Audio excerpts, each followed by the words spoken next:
but just stick your hand up so that I can get the mic over to you, because we want to record everything. We're recording the whole conference, so it obviously helps with the audio if you can ask your questions into the mic. And right, the first talk is The Truth About Job Hunting, being presented by Georgie Carpenter from 10 Collective. Welcome, Georgie. Hi, thank you. Thank you so much for that. I'm Georgie, and thanks for coming to The Truth About Job Hunting. I have 8 years' experience recruiting in Australia.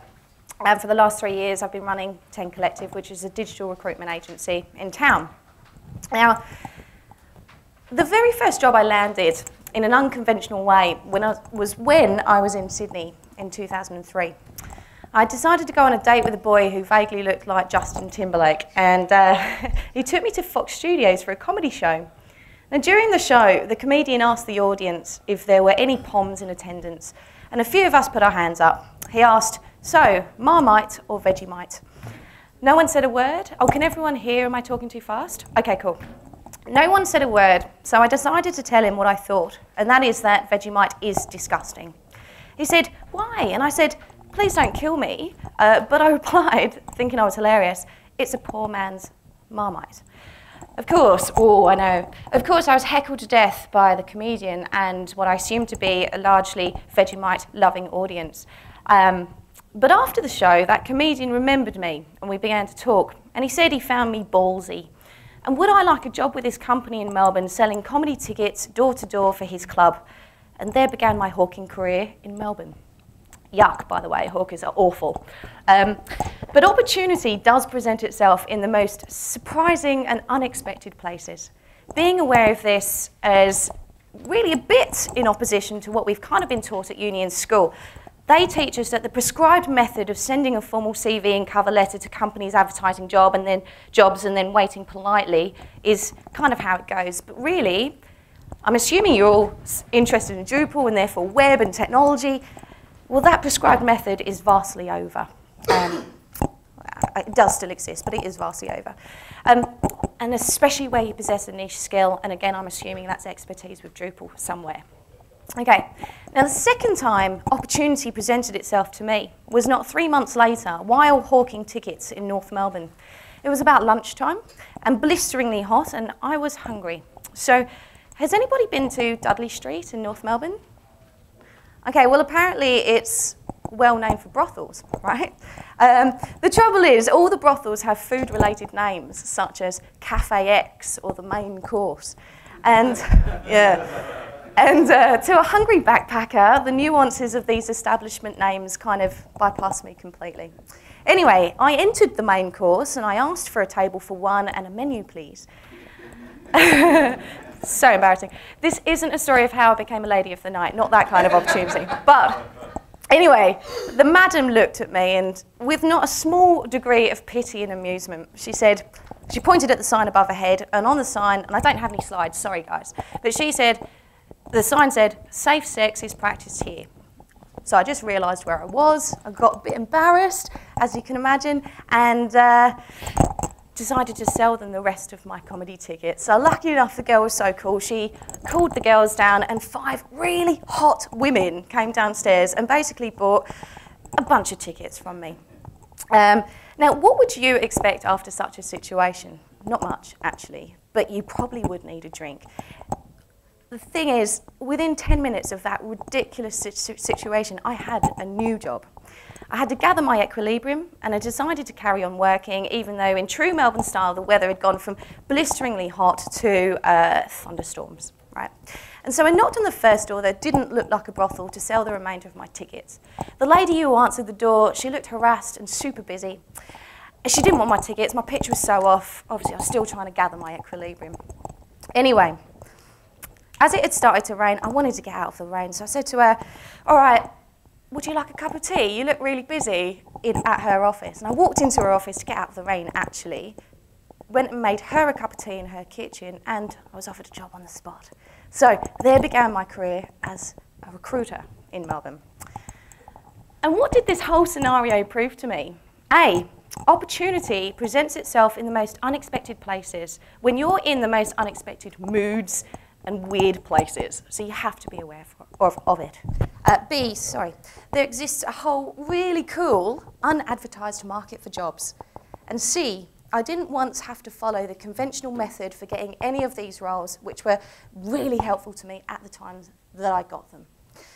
So I wanted to ask you what some of your assumptions of how to go about a normal job hunt is. Are you cool to sort of throw stuff at me as we go along? Oh, do I need to get the mic guy? Do I need to do that? Okay. All right, so, what are some of your assumptions of a normal job hunt? What would you do first if you're going to look for a job? Anybody cool to answer that?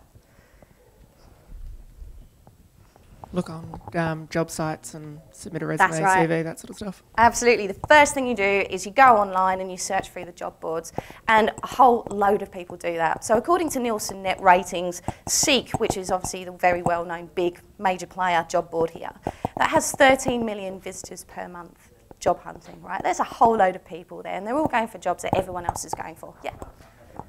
Sure, go for it, please. Even if you're working, always make sure your resume is up to date. Oh, that's absolutely right. Because you might not want to work there much longer. Oh, absolutely right. I'm going to get onto that as my next point. So basically, job boards, they're obviously a great and qualified source of job opportunities, but what about other options you have? What about just picking up the telephone? Picking up the telephone and talking to people that you know or companies that you've heard of and just asking them for a cup of coffee. Hey, I've heard about you. I am on the market, but I'd like to learn a bit about your company.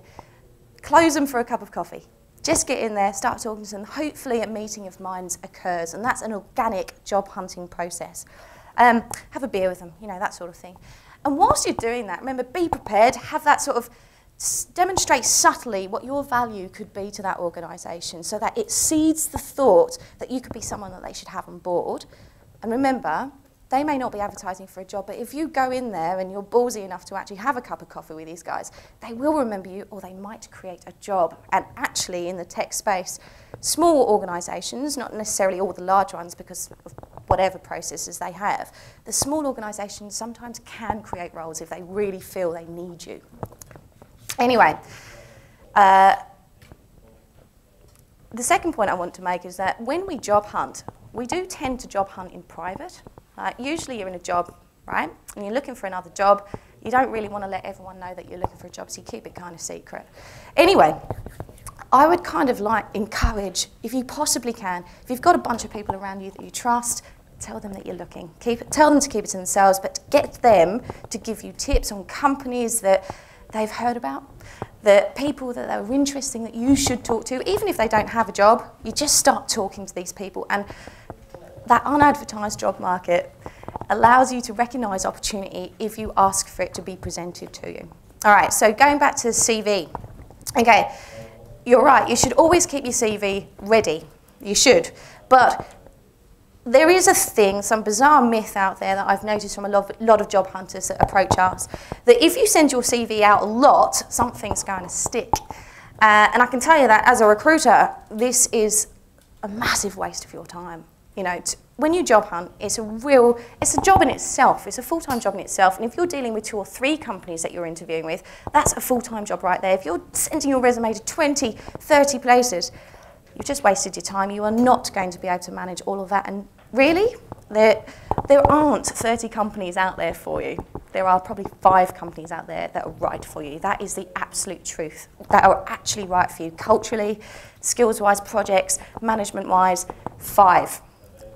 Okay, so I reckon if you can, just like I said, tell everyone you trust you're on the market, get them to give you recommendations. Now, let's talk a little bit about CVs, if that's all right. You're right, you should always keep them ready. But a lot of people tend to use CVs as a document to write down all of your experience, okay?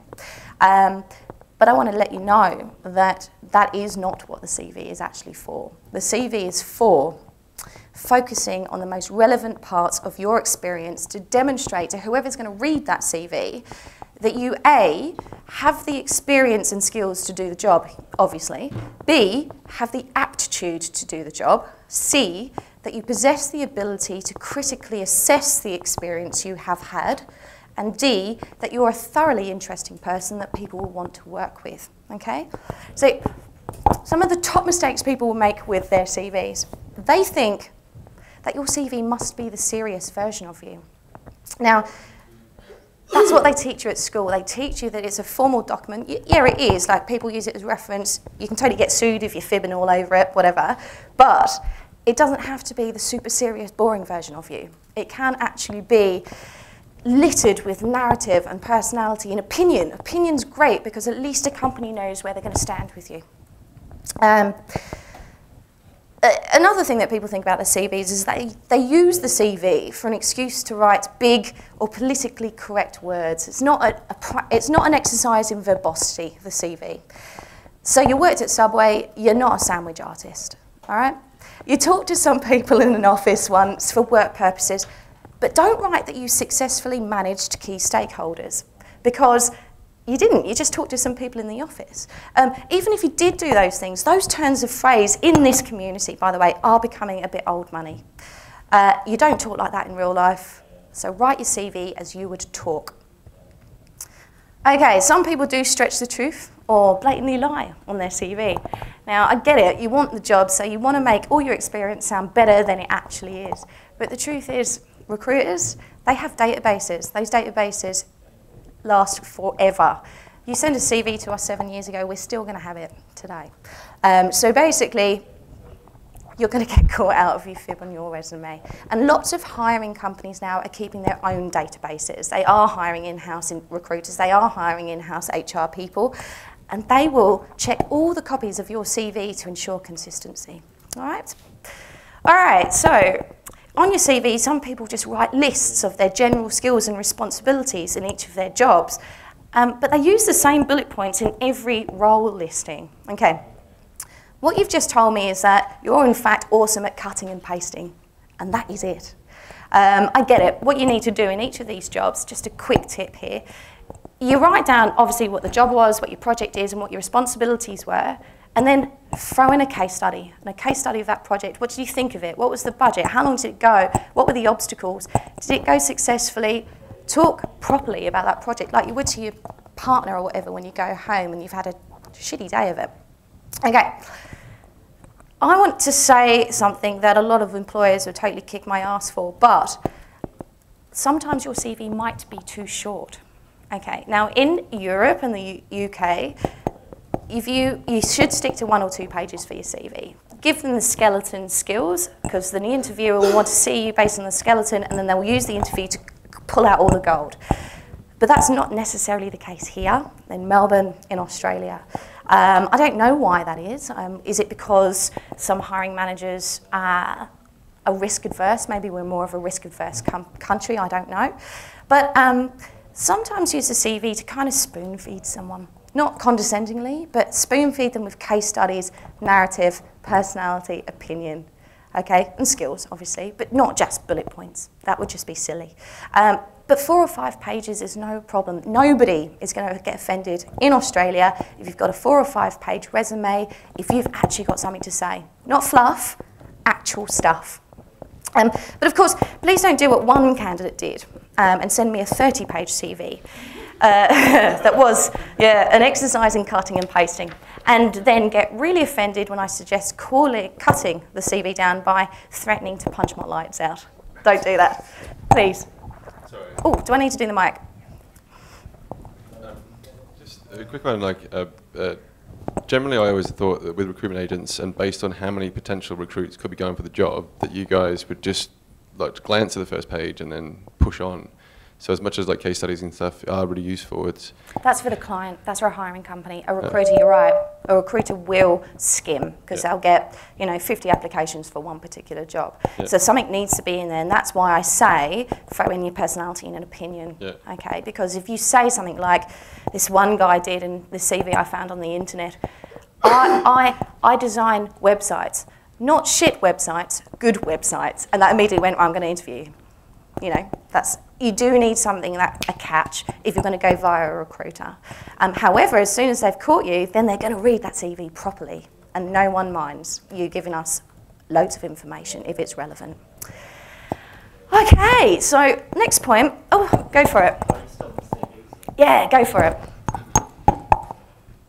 I think that developers generally look at a CV, and I do this as well, as what the words are, and that if they write what they want to say, that's what they'll put across. And I wonder if you could talk about the package of the CV, how it comes across the design and so on, rather than just words on a page. Oh, okay. So do you mean we're going to talk about the user experience of the CV? Sure. All right, cool. So yeah, there's some sort of outlines that you potentially should follow when you sort of write up a CV, and that is, yeah, if you want to put an objective, feel free, but I'm not a big fan of objectives because usually they are just, I want to work really good for some company because I'm really good, right, at this thing. And that's boring because everyone writes the same stuff. But what I would do is have, yeah, your contact details, please do that. And I know that sounds like such common sense, but the amount of people that send us CVs and we can't contact them is a shocker. But then you probably want to write, I would like to see just a quick overview of your skills, so that could just be, if we talk about user experience, say, yeah, sorry, is that what you meant? One person had a graph that I saw recently. Yeah. I wondered, that's what I mean. That can be good. That can be good if it's not just yeah, if it's an interesting graph and it's not just like put in there to fill space, then that's okay. And as long as it demonstrates exactly what they're trying to say, which is I've got blah, blah, blah years in Drupal, blah, blah, blah years in PHP, whatever, then that can be useful. Then you want to talk, if you overview your skills, then you want to just go straight into your employment history, okay? And what your employment history is, if you think about it from your first job when you came out of university or school, is it needs to be that you can demonstrate what experience you've taken from one job into the next. So you're actually learning and you're actually growing. You're not just a stagnant person that's done the same job for the last 10 years, Go for it, Marty. Just repeat the question for the audience. Okay, so it's basically, we're going to be talking about the user experience of CVs and how you want things to sort of be planted on your CV. That's what I understood your question to be? Oops. So what I'm saying is, so where I work, there's a marketing manager, and she looked at a couple of CVs, and one of them was plain text, black and white, and one of them was designed. Oh. So there was a graph, and it had a few jokes in it, and she didn't read the words. She just got the feel for the person through the CV. Yeah. So, and I think developers tend to think that what we say is what we communicate. Ah, yes, no. So we will write a big email and say da-da-da-da-da and think that that's communicated, but actually that might not be. No, it's not. With your CV, avoid big paragraphs. Forget it. Lots of black text on a CV, on a piece of paper is not fun, especially if the person reading, you have to assume this, is read 50 CVs that day. All right, go for it. As an employer, I find that, especially hiring developers, that I rely on my production managers and guys who have a lot of experience in development to actually hire these people. And in that, I found that they actually find the opposite. They want to know a lot of detail because they're developers themselves, and they can relate to the potential candidates. But as the employer at the very end of the line, what I do find though is those CVs are your foot in the door to get the interview, like that's the second phase. And when it goes over that kind of 2 to 3 pages, that's where you find, okay, I can't really read the rest of it. There's 40 other applications here. And that's where I rely on, my head of production to actually qualify these candidates. And that's actually where the detail, they actually like it. They actually like knowing, this is all the experience they've got, these are all the projects they've worked on. So I guess it's interesting to see, from a recruiting perspective, do the recruiters actually get someone involved in development to actually understand what's happening in these resumes? We don't, actually. The reason why is that traditionally in recruitment, and a lot of developers think this, developers think recruiters are rubbish, and developers, right? Yeah, they do. Because a lot of the time, I've been in recruitment. I'm not going to turn this into a hate session or anything, but That's cool. I hate most recruiters as well. In some of my history, I've had meetings with recruiters who are asking technical questions, or asking a question that makes no sense, and it's like, it doesn't matter what I say to this question. it's a bullshit kind of question. You don't know what you're talking about. You're not going to understand what I'm talking about. And even with that CV question before, if I was hiring a developer and I got a plain text CV and something that was all like done in Photoshop or something, the plain text CV is probably going to be the one where it's like, okay, you know. Of course, if it's got the substance. Yeah. Absolutely, if it's got the substance. The truth is, though, most companies, the first person that sees your CV that passes it on to the actual person who's qualified to actually assess your skills, they don't know it either. They just, the first taste is with the eye, the same way with food, right? But it better taste nice after you've looked at it. And that's the same with the CV. The CV, yeah, please make it attractive, because that person who's looking at your CV doesn't necessarily know everything you do. They've just been tasked to qualify and pass and shortlist and pass it on to somebody who actually probably then is really qualified to suss out all the meat. So I do think that you actually do have to make an attractive CV. Black text is boring, and sometimes you might catch someone on a bad day who doesn't want to read through it. It's true. But going back, sorry, to your question, which was, remind me again, sorry, it was something to... It's just primarily whether or not the recruiters have any sort of development input. Yeah, that's not... So this is the thing that's commonly misunderstood. Recruiters aren't super technical. We have interest in the area that you're in. We're in the Drupal conference. I'm interested in Drupal. I'm interested in like how you execute it, what projects you've done in that. But I won't be able to code a Drupal module. I can't do that. However, what I'm really good at is spotting your bullshit. So I'm going to ask you a question, and basically, if you answer it, and I can tell if you're fibbing, that's my job. I interview 10 people a day, 300 days a year, and I can tell if you're lying. So I'm going to ask you a question that you may not feel is very relevant, but I need to know that you can answer it, even if you don't really understand why I'm asking it. You know. But isn't an element to that? And I don't mean to start a debate. Oh, let's have a fight. But, it's all good. You know, isn't like here's the thing. Here's the thing. I would say that you know, there's a big problem with technical recruitment. You know, at places where I've been, it's a problem getting good candidates, and it's a problem finding good candidates. And I mean, as a developer in the community, you sort of hear about a lot of great developers who are looking for work, and are maybe underemployed and would be great somewhere, but they don't get through the system that exists currently in terms of recruitment and stuff like that. So it's like, who needs to change? Is it the development community, or is it the recruitment business? No, I think developers should stay as they're going, to be honest with you. Like, super geeks is the truth, and geeks rule this world, frankly. I don't care how you dress, I don't care. We've placed people with no shoes, covered in tattoos. We don't care about any of that business. What does need to change is the expectation you have on the recruiter. The recruiter is not a technical person like you are. What they are here to do is to assess all the other areas of your organisation and be able to then suss out if that person knows about the area skills-wise that you've asked them to demonstrate. A front-end developer, HTML, CSS, jQuery. Sorry.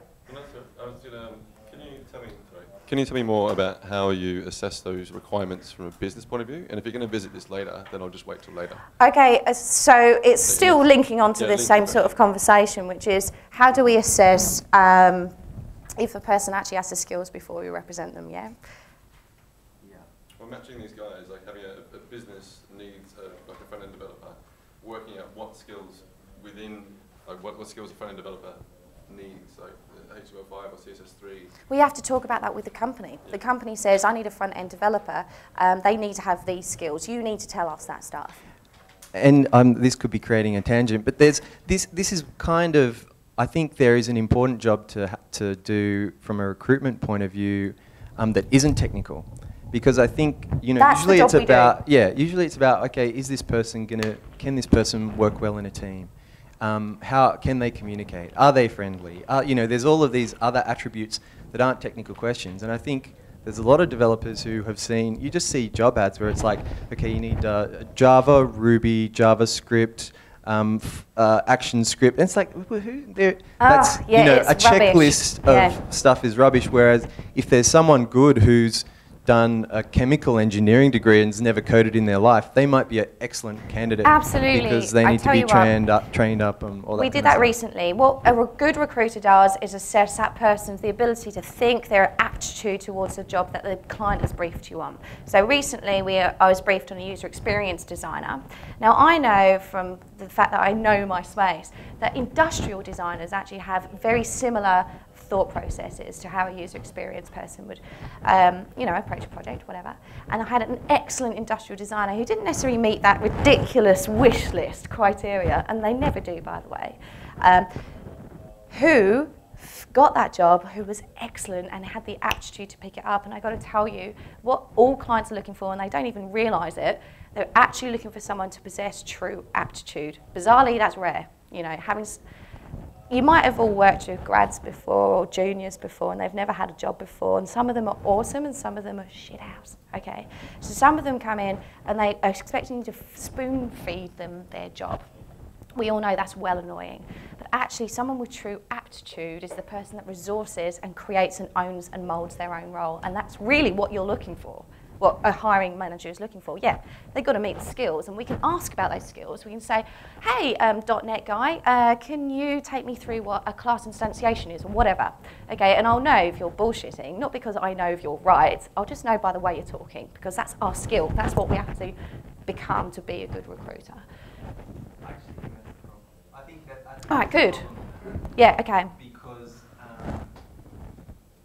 I don't know if I need the mic to say that I think there's a problem with that, but do you want to record let's have it on tape. I think there's a problem with that. Yeah. I think that's one of the problems. Like, are you a detective looking, for liars?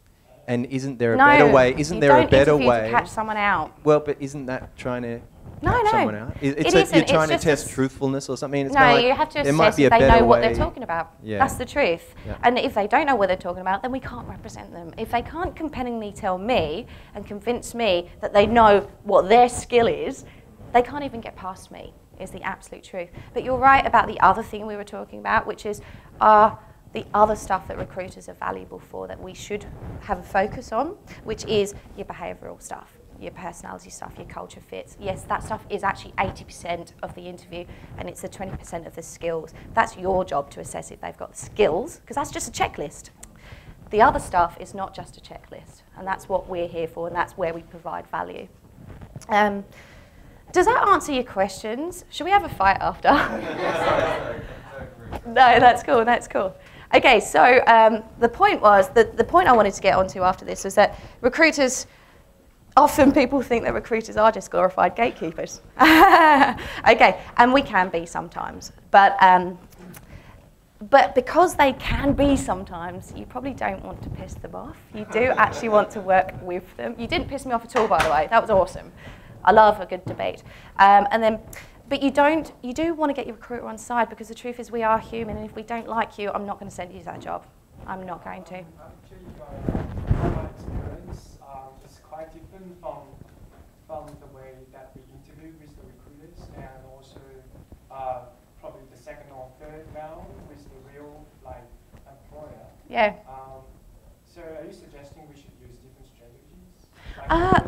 From my feeling is the interview with the recruiters, and even the first round, because the people or interviewer, they are not as experienced technically. Yep. With a pretty strong technical background. Definitely use a different strategy. It's pretty easy as long as you have a little bit of experience. So it's pretty easy to get past these two interviews just by pushing. So not exactly pushing, but a little bit of what they're asking for, and you can just talk them out. I don't know. All right, so I don't fully understand what that last point was. But what you said before, am I suggesting you use a different strategy for that first initial interview with the recruiter? Yeah, I kind of am. I am saying partner with them. I am saying keep them on side because they are that gatekeeper. But I'm saying to you, especially at 10 Collective, by the way, my little company, the interview that we do with candidates is usually way more intense than the interview you have with the line manager. we have been known to make people cry. I can't help that. I didn't mean to do that, but it was just that you just ask questions. I need to grill you. I need to grill that you can stand up to the pressure that you're going to be put under with my client. So actually that recruiter interview is, or a good recruiter interview should be harder almost than that first interview with the client. Yeah, sorry, go Marty. Yeah. Okay.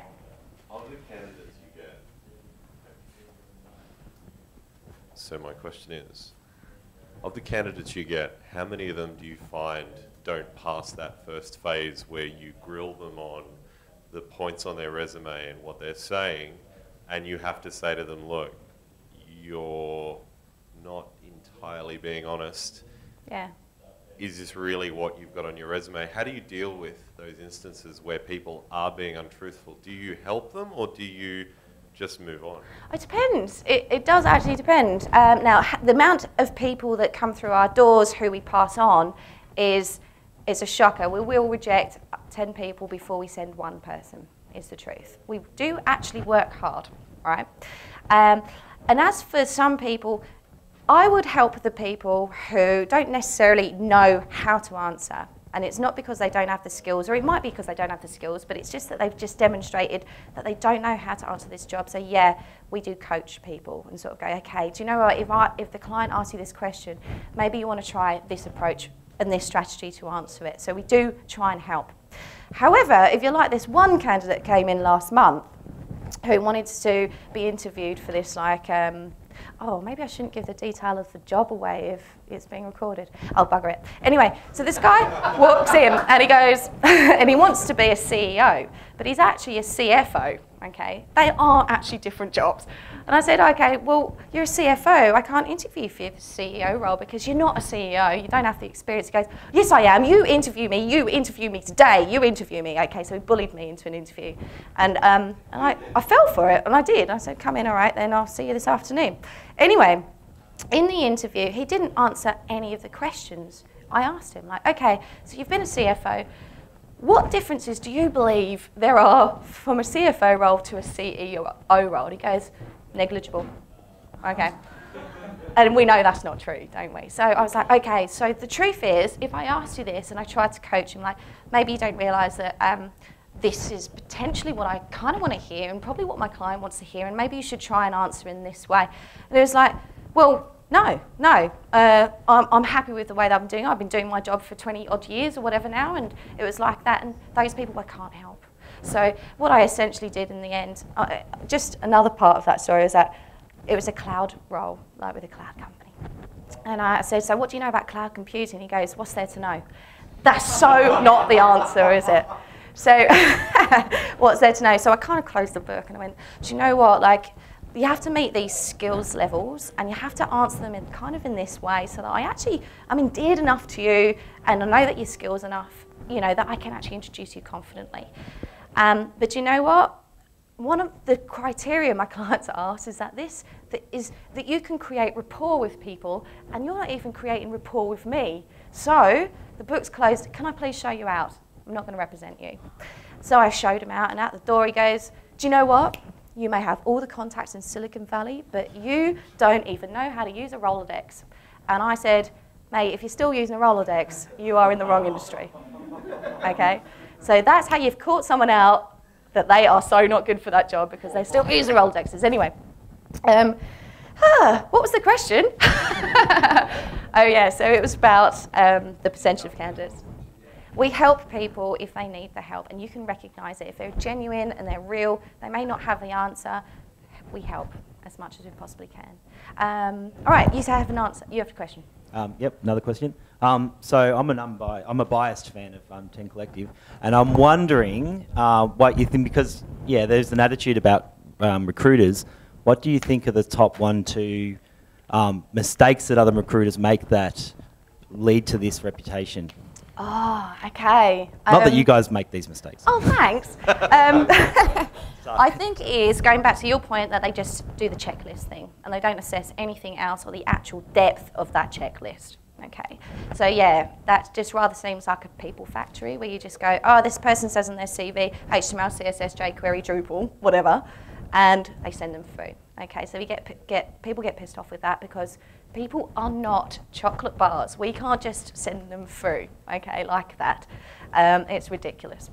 The other thing that recruiters do is, what other things do recruiters do? Because I know, yeah, they shark you. They don't tell you about companies, the truth about companies.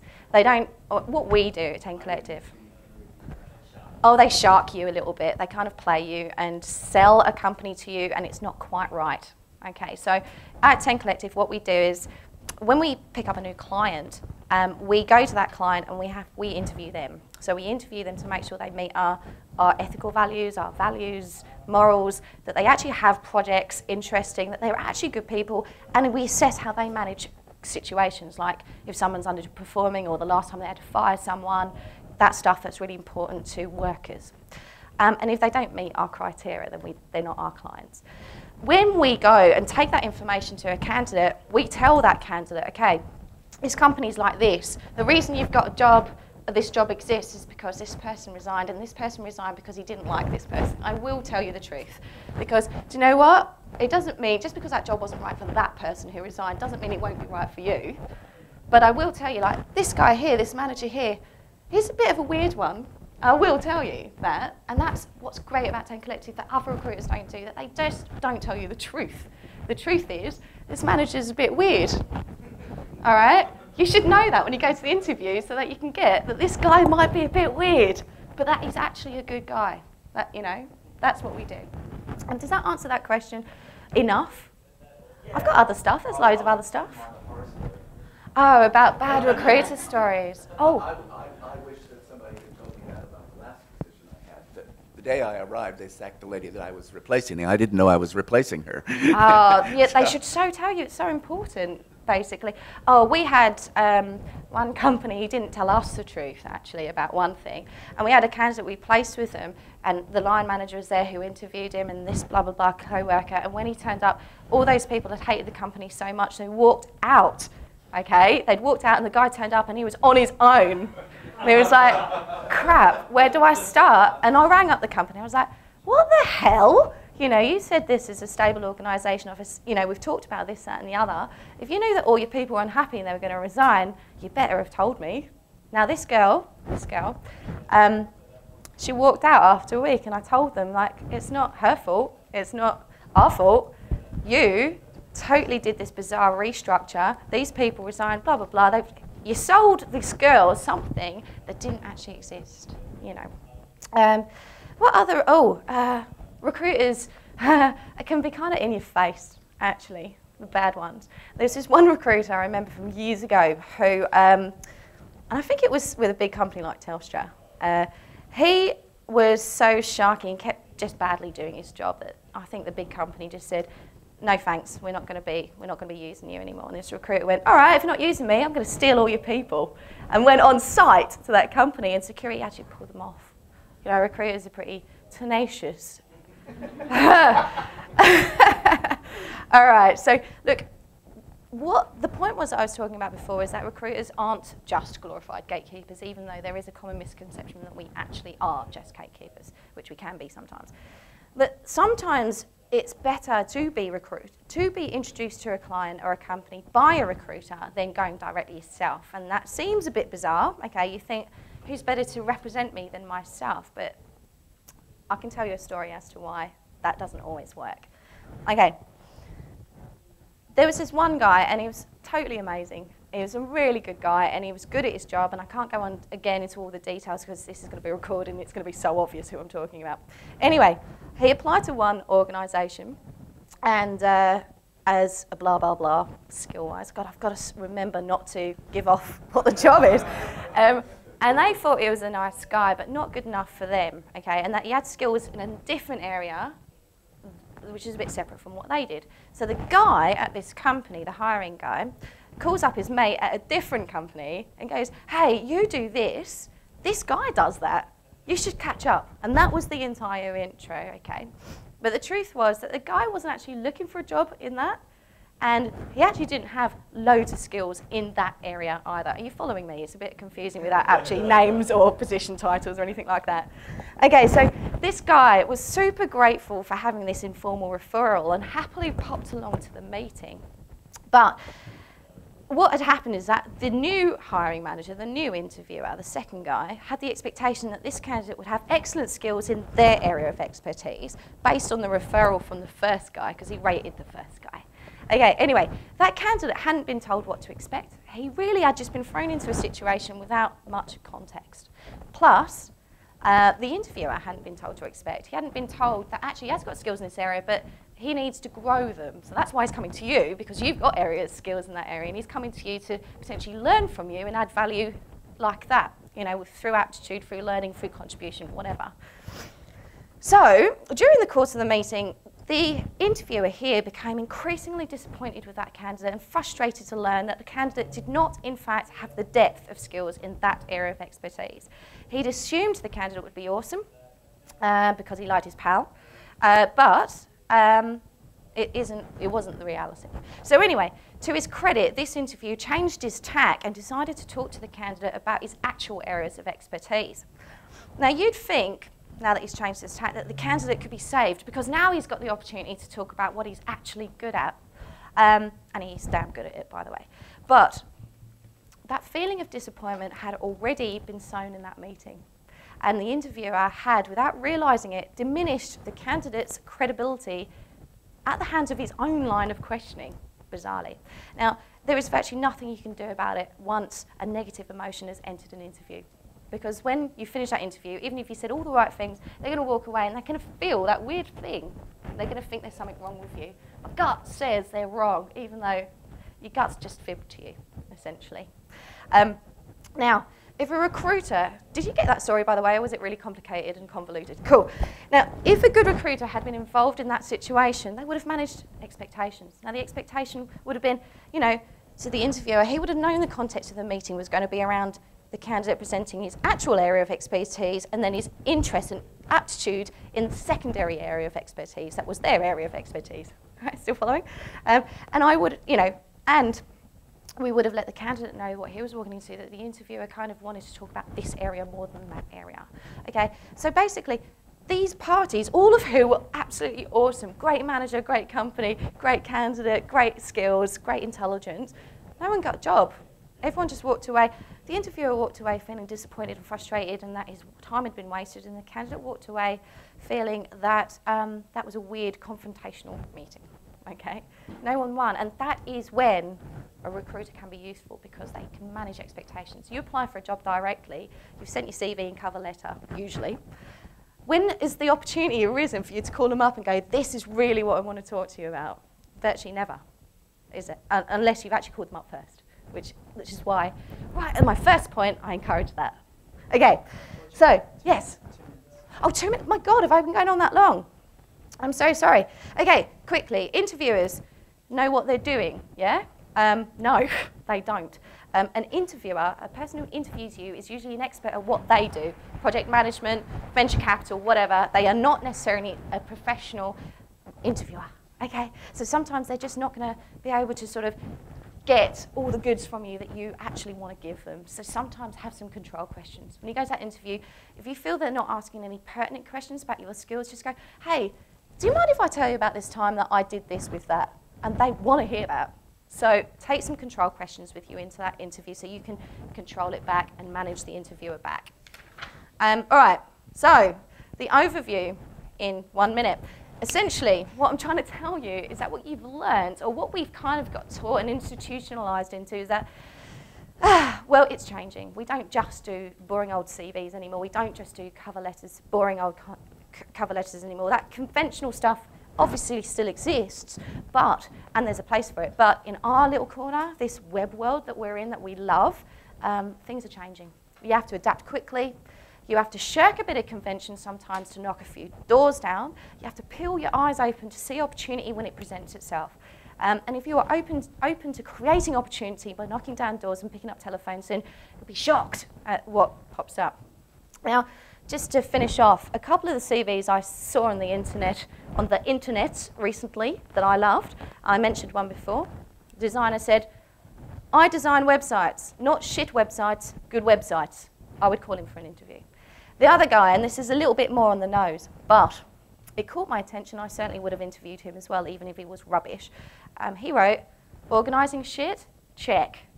Calling numbers and shit, double check. Customer support and shit, mega check. And it gets a bit worse.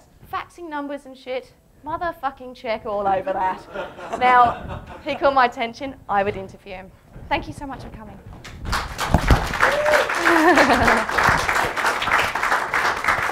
Thanks. Thanks, Georgie. You want some chocolate? Oh, yay, thank you. Everyone, thanks Georgie once again. Thank you. Thank you very much for coming. All right, cool. I was totally did 45 minutes. Shocker. Okay, Do we really cool. have a 15-minute break?